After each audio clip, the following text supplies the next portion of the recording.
You need to know two. You need to be Rick Rubin. You need to know the goal of the record and what good looks like.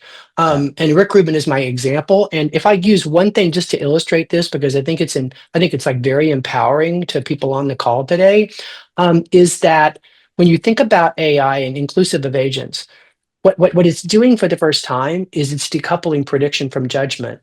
So in the past, the expert did both at the same time and made a decision, and then they had rules of thumb that ran their organization. And the problem is rules of thumb, they go out of date and you find out, when it's too late. So what's happening now is the machine can make the prediction and then the human being passes judgment. And that produces very dynamic data decisions that you can code. You can change the code, as I mentioned earlier, immediately. So the point is, you don't have to become a tech expert as a sales leader.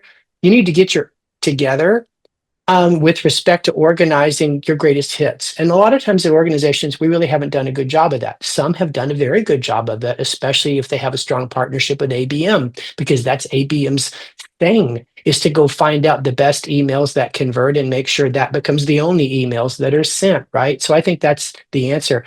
There's one little thing too for everybody watching. Go Google, because I don't have time to look up the link. Just Google 30% rule, Harvard.